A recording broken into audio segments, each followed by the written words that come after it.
I wasn't invisible, but I might as well have been. My sister, Elise, twirled the keys to her sleek silver Audi in the driveway, her laughter slicing through the crisp October air like a blade.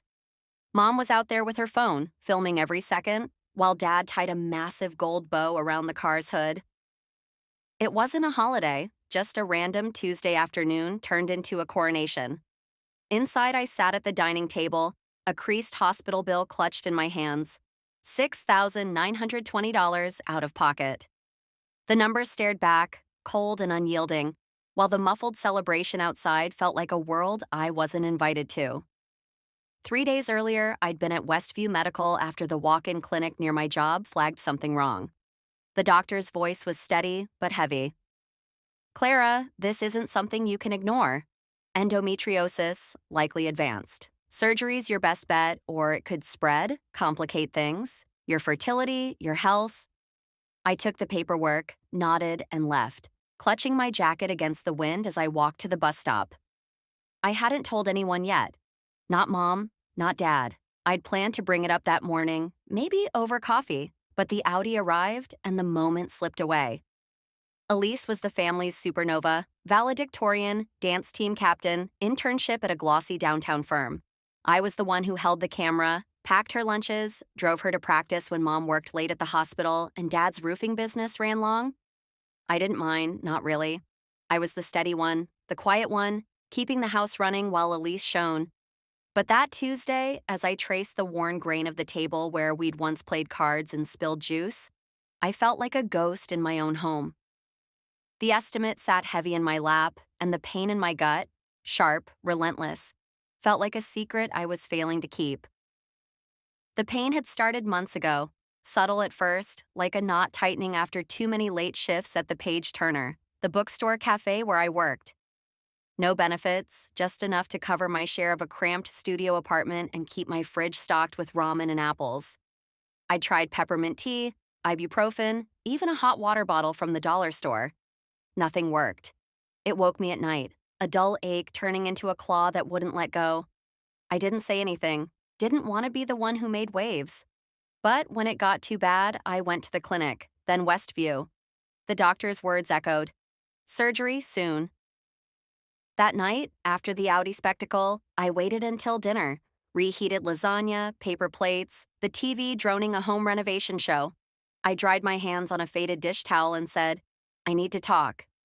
Mom paused, fork halfway to her mouth, like I'd interrupted a board meeting. Dad muted the TV but kept his eyes on the screen. "I went to Westview," I started, voice low. "They think it's endometriosis. Advanced. I might need surgery. Here's the estimate." I slid the paper across the table. Silence. Mom glanced at it, didn't pick it up. "Didn't you always have cramps?" she said, like it was a phase I'd outgrow. "It's worse now," I said. Dad sighed, rubbing his forehead. "Clara, we're stretched thin. The business, the car, inflation. You know how it is." "I can cover some," I said quickly. "I just need help." Mom leaned forward. "What about those crowdfunding things, or a loan? You're 24, Clara. You've got options." Her tone wasn't cruel, just practical, like I'd asked for gas money. I nodded, took the paper, and walked to my room. The TV clicked back on before I shut the door.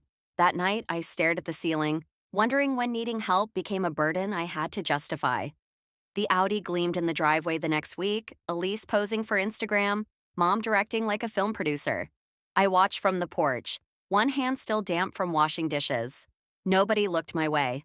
I didn't want the car, the spotlight. I just wanted someone to ask, "Are you okay?" But they were planning road trips, joking about gas mileage.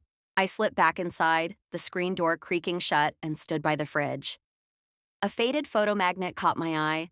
Elise's 10th birthday, her in the center, Dad's arm around her, Mom snapping the shot.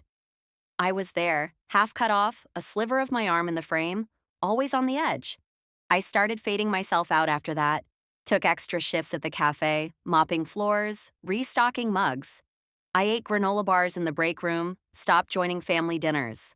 My laundry stayed in my room, washed in the utility sink at midnight.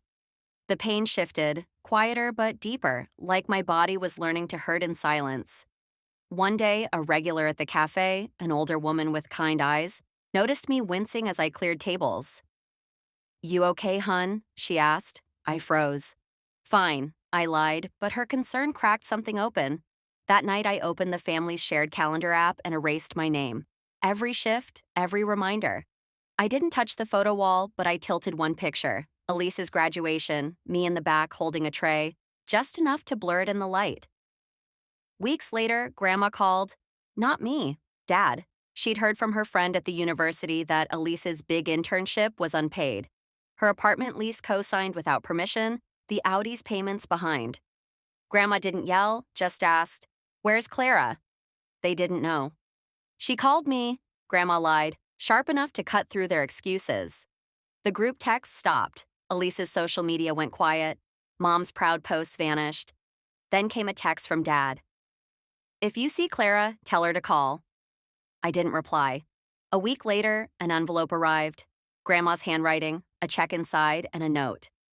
For you, always seen. I cried then, not from pain, but from being remembered.